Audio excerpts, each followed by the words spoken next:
it's rolling right now, so we're good.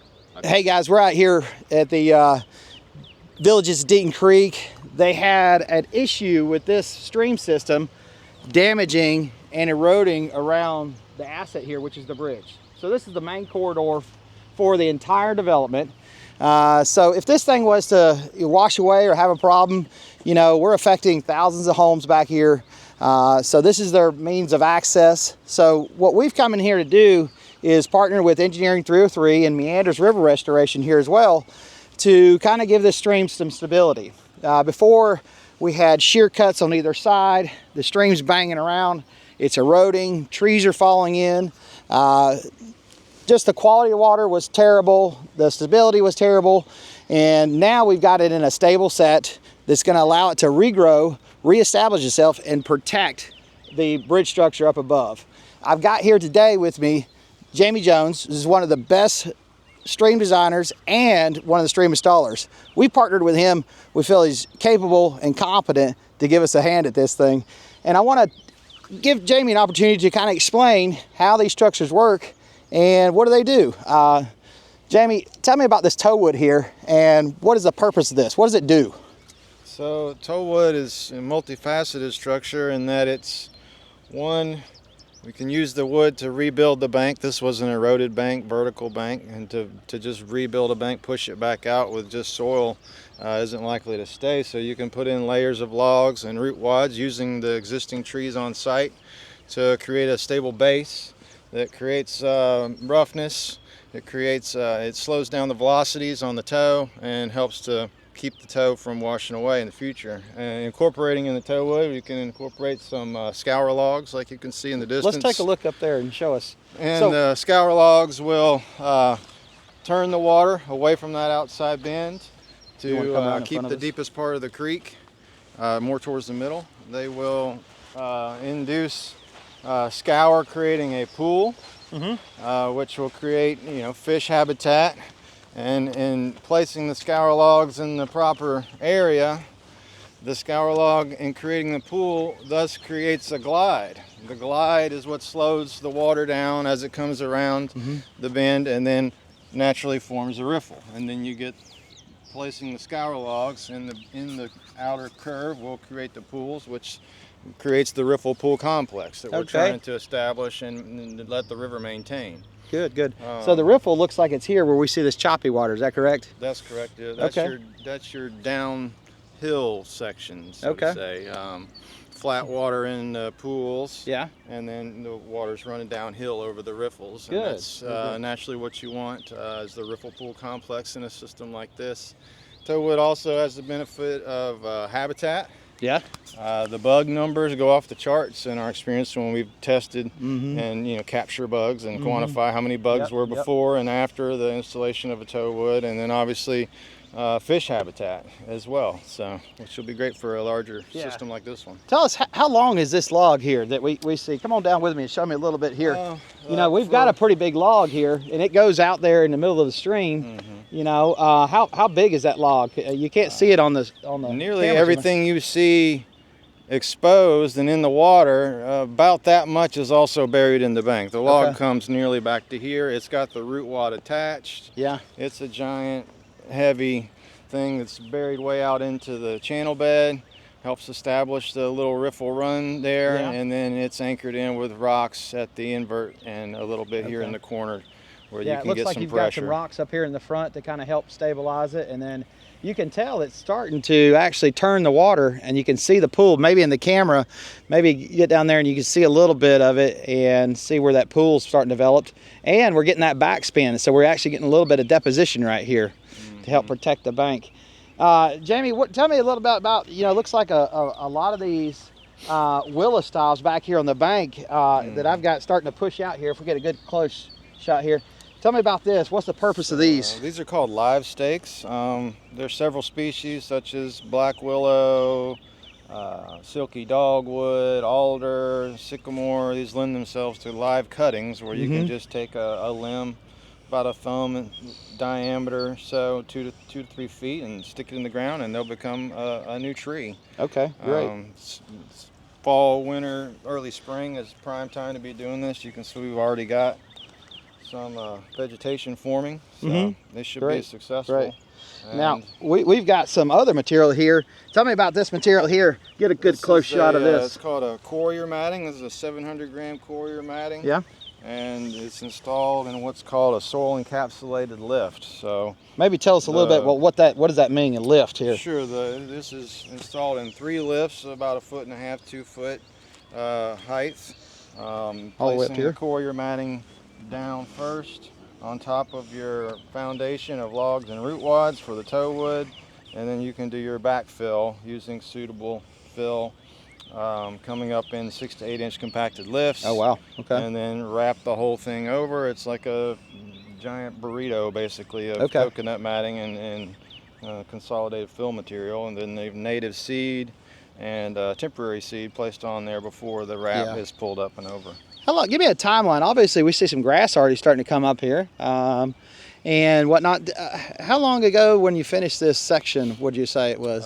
It was about a month. About a month. So we're about 4 weeks worth of just a growth. 6 weeks of growth. Coming into springtime in middle Georgia, upper Georgia. We've had 2 major events. One was a 25+ year flood event, and we only saw deposition. There was some minor scour. So you say deposition. Plain. Tell us about deposition here. So with the correct pattern and profile and structure placement, we're inducing slow water where typically the river's trying to push all the force to, and then when you induce the slower water, you create deposition. The fine sediments and sands will deposit out, and you can see it didn't really change much. It maybe put an inch or 2 of fine sediments over here, which, you know, if it had piled up 3 feet of sand, or if it had dug something out, we would know we weren't at equilibrium. So I feel pretty good that we're, you know, kind of found the equilibrium right off the bat with the design and the install on this. Just with the fine sediments on the bench up here, you see the same thing on the other side on the inner berm, just above the water level, to the level of that bench there, about 1/4 to 1/3 bank full elevation. You'll see the river naturally depositing coarser sediments on that side, and again the structure placement's critical to help keep that inner berm in check, because as you know, it's quite typical for outside bend to fall in. A tree falls in, it migrates over, and that inner berm keeps coming and coming and coming. It starts getting vegetated, and it you know, sets itself in, and then it forces more energy to the outside bend. The whole thing starts migrating, and that affects everything downstream as well. It just very, very interesting. Yeah. What about so we got some grasses up here and some native grasses. Are these grasses designed to be in a wetland situation or a stream bank situation? I mean, they're pretty hairy here. I mean, if things get knocked over and pushed down and covered up, you know, is this thing going to survive? Yeah, they're pretty robust, and and you know, when we do this as native seeds as well, it's a whole blend of a curated native seed mix. It's you know, for bank full elevation and below, more of a wetland mix, and above, you know, more of a riparian buffer mix is typical. And you know, the plant, as it grows, it releases a seed which will come back year after year and will further establish. So. Absolutely. Now, when we have stream systems that are coming on, these are kind of like patches in an area to do for asset protection. Obviously, we can't go up the stream looking all the way up through there. I mean, you can see we could probably keep restoring all the way up, but you know, the capital impacts would be just enormous for that. You know, obviously we do what we can, and to protect the asset here. Now, you know, no designer, nobody's perfect there. Some things you just kind of have to figure out a little bit, and you have a little adjustment. We had a situation down here where it was a little bit tight trying to come into this bridge. Can you tell us what we had to do here to kind of give it a little bit more feasibility to evacuate the water through there? Yeah, so after, literally the day after construction finished on this section, they had a 25-year flood event, and the water came up approximately 15 feet in this section, and there was a little bit of scour on the floodplain downstream here.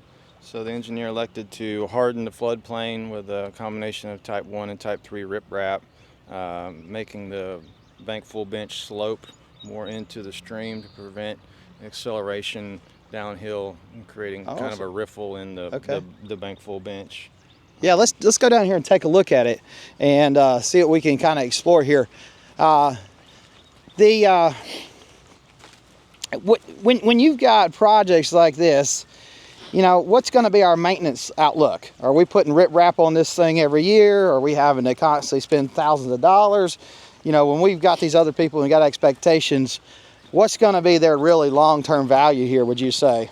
So in a good design, the river is self-forming and should be self-maintaining. Okay. So as long as the appropriate ratios and the design matches the curve for the hydrophysiographic region, and the placement of the structures is in agreement with the pattern and profile, then the river should be self-maintaining. There should be really no maintenance involved, short of, you know, occasionally some debris comes from upstream and gets clogged up here and there, just little things like that. But otherwise, that's the goal of a successful stream project, is to have a self-maintaining system. Yeah, absolutely. Now, so guys, what we've got here, you can come on up here and I'll show you a little bit of what our situation is. This bridge, and we'll be able to, you know, show you pictures of the bridge and the condition of it up top. It's a really beautiful bridge. It's nice. The aesthetics are awesome, but obviously, you know, we don't have concrete and steel abutments. These are wood pylons and timbers and whatnot. They're still structurally there, they're fine, but they need to be able to stabilize. You know, we can't necessarily get willows and root systems to grow up on the bridge, so rock armoring is gonna be our option there.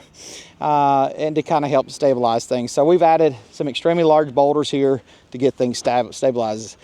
Jamie, how much value is the root systems, you know, when you're doing a natural stream, you know, design and you're doing an install? Give us a background on the value of root systems when you're doing a restoration project. Yeah, it's crucial. It's crucial. So, you know, starting with the temporary vegetation, getting a thick stand of temporary grass is important right off the bat in the first couple weeks after construction. Following that, the native seeds start to come up and the plantings go in. The livestock start sprouting, and then depending on the timing of the project, you know, if you can get things planted fall and winter, then by, you know, mid-spring, you've got a decent little stand of vegetation with a root mass. But the weighted root density and root mass is a critical thing. It's something you quantify and measure when you're assessing a stream. The higher the weighted root density and mass in the bank, the less likely the bank is to fail. So that's excellent. That's your natural armoring, is your roots, essentially. Got the web, underground web there. That's fantastic. Okay, do you believe in the natural aspects as far as using natural systems and natural products? Is it really got a is it viable? Is it long lasting? Is it something the customer can feel confident in, even, you know, long after we're gone, 10, 15 years down the road? Yeah, I mean, I believe the lifespan on the coir matting is 4 to 6 years, but from my experience, having, you know, built and monitoring streams for the last 15 years, that you can come back 10 to 15 years and I still find the coir matting there, and it just becomes part of the root mass. Oh, wow. Okay. The roots, the logs, everything you put in the stream there, if done appropriately, just becomes part of the whole root mass system of the bank. And like I said, the river just is self-maintaining at that point. You can get some errant trees grow here and there. You might have to, you know, occasionally chop something down, move something around, something gets clogged up here and there, but otherwise, you know, the natural way to restore and stabilize a bank is preferred, because with riprap, rock, things like this, particularly below the bank flow elevation, they're likely to move over time. It's just a maintenance component. Anytime you get riprap involved in a river, it's, you know, everyone understands they're going to, at some point, you're going to have to put more riprap. Yep, absolutely. So if you can get trees growing, and then at some point, the worst case is you plant some more trees versus having to haul in lots of rock. Yeah, absolutely. Now, one of the questions we get all the time is, guys, you had some trees here, you took out the trees, and now you're putting all the trees back. I mean, we've got hundreds and thousands of trees getting planted back. Why do you have to take out all the trees? What's going on there? One reason is a lot of the trees were invasive. There was a lot of privet here. Okay. And the non-native species can take over the habitat, and they oftentimes don't have as much of a root system. It's just a different, you know, a privet obviously ain't going to have as much of a root mass as a giant oak tree. Yep. Yep. It's going to choke out the native seeds and grasses and things like that as well. So that's one. Two is construction costs. When the trees have to come out anyway to do the grading. So instead of getting rid of them, burn them, take them to the dump, you might as well put them in the stream like you see here. Use it as a base to rebuild the outer banks. Use it as a way to create your pool habitat, create your habitat for bugs and fish, etc. So this is a lot of knowledge and a lot of experience here. How much does mathematics play into designing one of these? Can I just kind of pull my banks back and just start, you know, throw some grass seed out here and put some wood in the stream and call it good?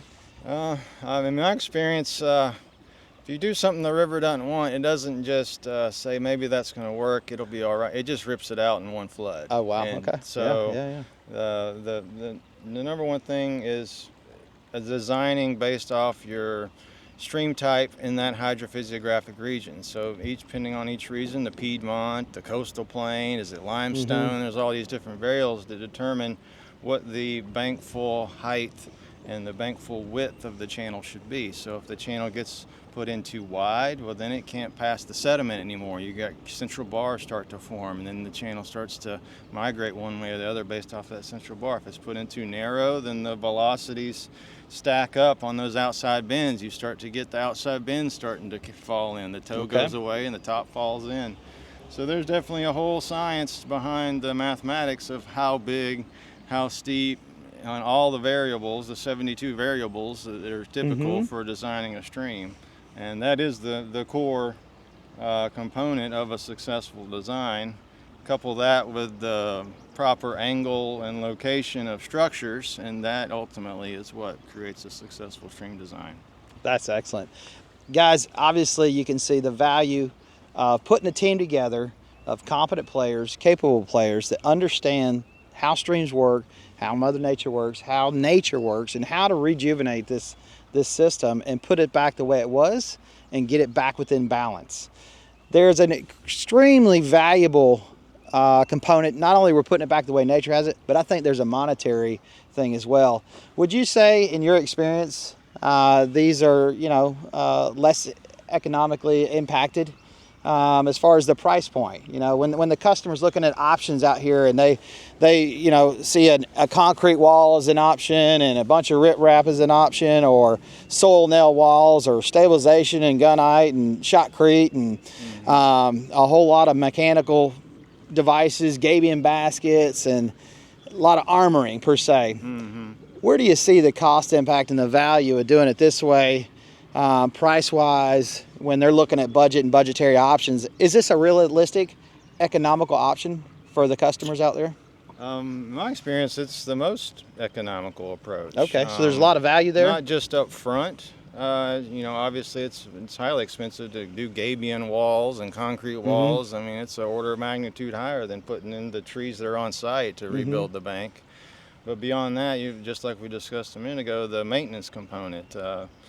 The guy who, Rosgan, that created the stream classification system, literally calls gabion baskets time-release capsules. Because they all, eventually every one will rust and fail at some point. It might be 10, 20, 30 years down the road, who knows? And the closer they are to the water level, the more likely it is to happen faster, which makes it harder to maintain, because then you got to remove the top ones to get to the bottom ones, etc. So, in my experience, hard armoring is kind of the last approach when you have constraints that limit the natural design components, such as, you know, a bridge downstream or pipes, things like that, where man-made items that have to be protected, that due to the natural constraints you may have to add a little hard armoring here and there, such as rock, basket walls, things of that nature. But to try and do that up and down in a stream system is not going to be economical typically. That's fantastic. Guys, you can obviously see Jamie with Meanders is an excellent partner to have. We appreciate everything he's done. He's done a fantastic job for us. You know, we've partnered with Engineering 303, Brian King and Zach Truelove. You know, they helped us put a plan together, help us get the permits together. We were the contractor that took down the prime, that took care of this project. But it takes a team, and you've got to have competent and capable players. We'll be moving down to Section C here in just a little bit. We appreciate you. We'll see you on the next video.